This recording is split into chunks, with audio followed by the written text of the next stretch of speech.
My parents went to California when I was a kid. Didn't take the kids, and they brought me back. They brought back some dwarf, Snow White and the Seven Dwarf with dwarf puppets, and I used to always play with Doc, and I still have them. So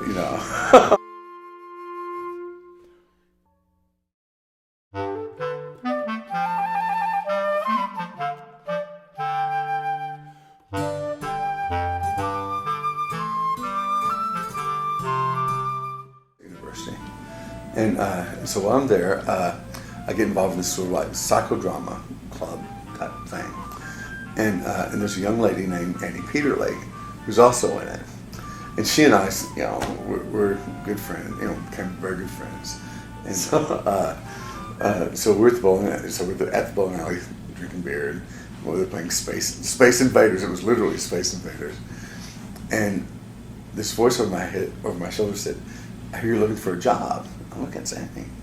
I said, "Yeah, something isn't good." She said, "Well, how would you like to be a puppeteer?" I laughed. No way.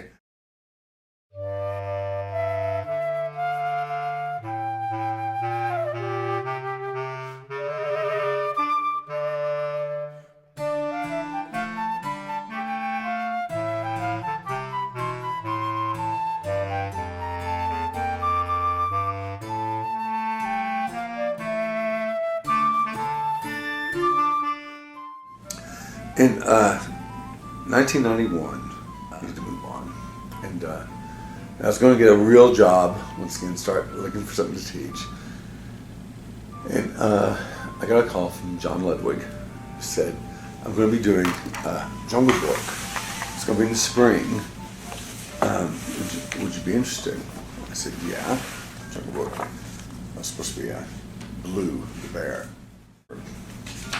and I got a call from Peter Hart, who said, Are you available right now?" I said, "Yeah." He said, "Because I'm doing Charlotte's Web. You're doing a great job, and we were wondering if you might be interested in Wizard of Oz." And I was thinking, yeah, because that Wizard of Oz, that would mean Peter, John, Kathy Shaw, we're kind of the big three, and then me. George Lash-Shaw. The George Lash-Shaw Wizard of Oz, and it was fun. George Lash-Shaw, oh my God, he so inspired me. And one day we did a run. He sat down afterwards, and he said, "You're hitting all the right moves. You're getting all your lines. You're not loving your puppets." And then he told us why he loved puppets. Just opened it up, and before you knew it, he was just bawling. And I'm sitting there, and I'm bawling. And Kathy's crying, John has tears coming down his eyes, and Peter's just like this. And he said, "The only note I'm going to give you is to love your puppet. And I want you to get back up there. I want you to do it right." It was incredible. It was the most incredible speech, and we got up and we did it with love and dedication and commitment, not too much, not too little, hitting our marks and everything, but we did it right. And then I started doing a couple of solo shows for XBT.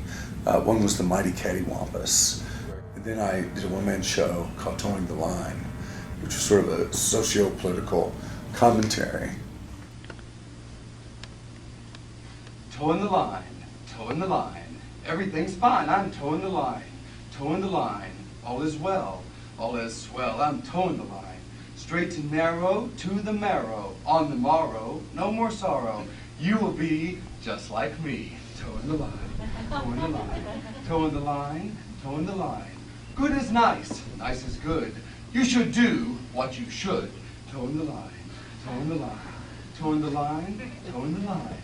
Row with the flow, row with the flow, row with the flow, row with the flow. Towing the line, towing the line, towing the line, towing the line, toe and toe and toe and toe and the toe and the toe and toe and toe and toe and toe and the toe and the toe and toe and the toe and the toe and the toe and the motherfucking.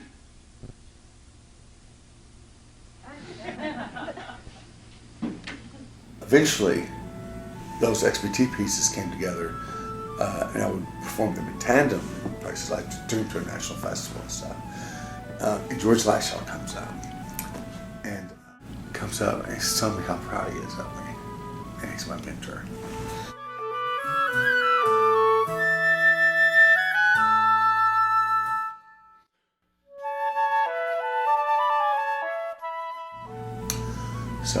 So that was a truly extraordinary time, 1996. That's when, again, big change in my life, big turn. And the show, I was working on a remount of Jungle Book, which was going to be, which originally was going to be my first show here, and it ended up being my last show as a resident puppeteer, you know. So I remember Vince coming in, and there was a lot of hubbub that day. And I went down and said, "We need you to do this." And I said, "I'm not doing this for you. I'll do it for the center. And we have to have a real producer, but I'll do it for now." And so a couple months before the eyes of the world are on us, I go from being a guy who's dangling a marionette from a string into the producer. So we were doing Frankenstein, and John had this crazy idea about using sort of zombies. There was a zombie cult based on Frankenstein. It was called Church of Frankenstein. So when the audience would come in, we would be in our white lab coats, and we'd have them come in, we'd dress them ritualistically, and they all had stenciled Church of Frankenstein on the back. The center got a lot of a huge influx of capital campaign money, and so we were building a new theater. So our old theater, which this is going to be the idea was this would be the last show, so we could mutilate the space basically. So like there was a wall, and so people who'd been coming to the center for years thought it was like a solid wall, and suddenly all these taxidermy animals start dancing, able to get down like among their feet, and the scary parts would reach out and grab them. There was a scene where I was underneath, and my arm was up there like this, and they had this electrical thing. They'd be back there, and charging it by hand. And he would touch the like jumper cables together, and make electrical things. And then he'd like put them on my arm. And there were a couple of nights when he was like really shocking me. That explains a lot. Yeah, exactly. I know.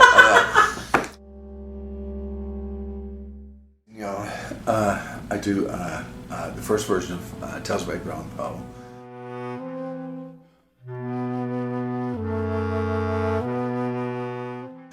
Me and Janet Klimchak. I wrote it and directed it, and I was in it. And after we did it, John Ludwig went to Vince and said he just missed it. 2 years after that, maybe 3, Vince called John and I into his office. And he said, "I want y'all to work together on this. We'll do it again. John has some ideas about some visual things that he said he heard you say, but they didn't feel were realized." I said, "Okay, cool." He goes, "We'll give you a new set, some new puppets, and you guys work together." As a director, for the first time, I really, really focused on puppeteer movement, how the puppeteers are moving. One scene from one story might go to this story, and then comes over here, and then these elements come together here, and it's, I think it's pretty cool. Don Quixote, come on. Don Quixote, beware! I am not afraid. Step aside, knight, or suffer the consequences.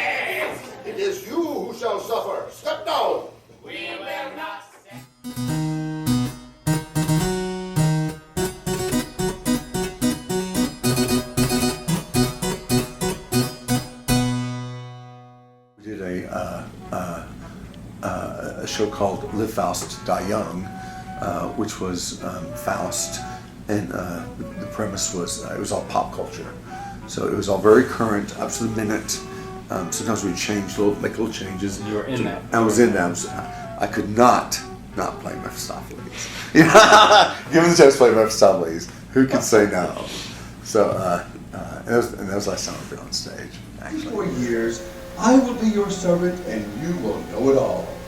After that, you will be my servant in hell for all eternity.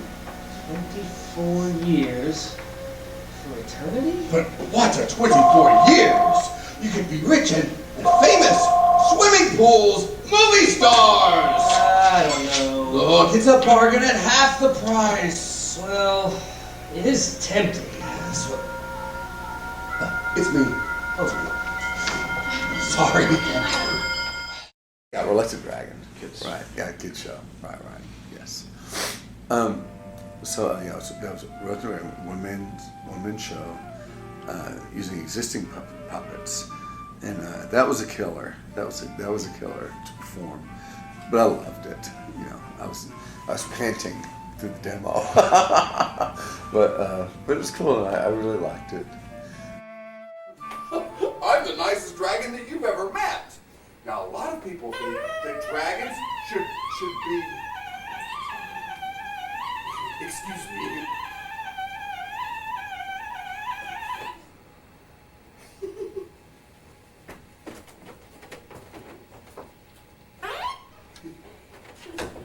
Now, a lot of people think that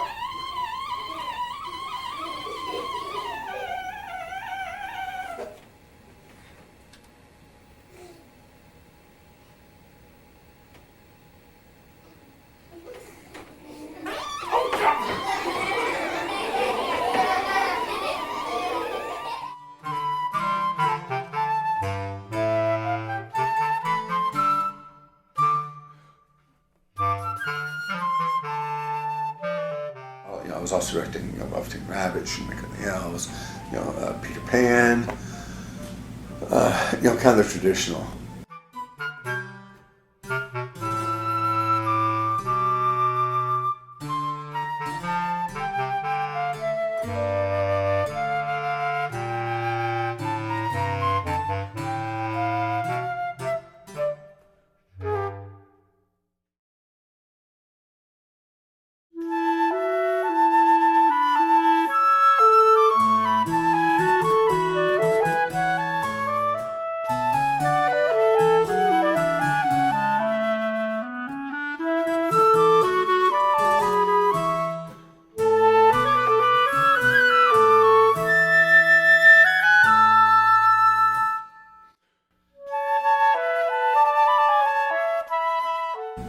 I had always kind of wanted to do Anne Frank.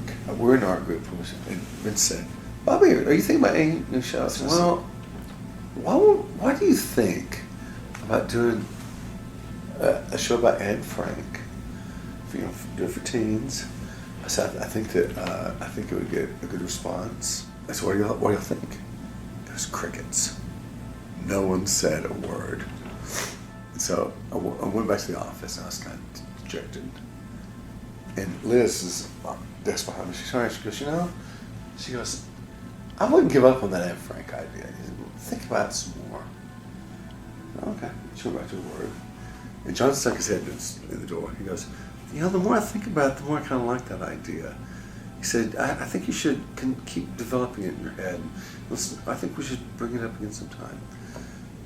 And this is all within an hour. And Vince came in, he said, "Don't give up on that idea."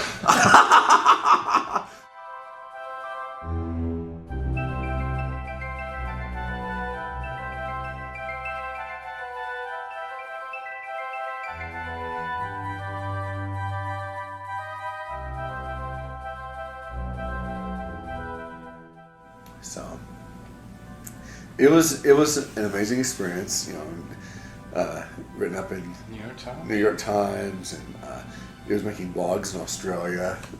There's an article about us in Tel Aviv, and seeing pictures of us with your name in Hebrew, CNN. it was fantastic. It was great. Now, as 11 Alive's Mark Picard reports, Box has called upon his theater and puppetry background to tell the story in a way it has never been told before. Now, can you hear it now? Let's stand up. You start with an inanimate object, Turned. an innocent image, So uncross the legs, keep those a puppet. There you go. The puppeteer adds movement to that object. Cousin Buddy. The story drives those movements. Yes, Aunt, it's me. And if the story is good, Look, I'm skating. the puppets come to life. The audience sees these actions and transfers life into the figure. And that's what's going on in our show. And because of that added audience involvement, it opens up your head and it opens up your hearts to what's. When the horrors of the Holocaust were revealed, the world vowed never again. I think it's a matter of you just looking up. This is Bobby Box's way of making sure. That is my hope. I don't want the Holocaust must never be forgotten. She thinks Even if the words of Anne Frank are spoken by a puppet. Art changes lives. We take things that are going on in the community and we bounce it around, filter it through a puppet sensibility, and give it back to the community. And only by looking at the artistic mirror of itself can a community grow and learn and thrive.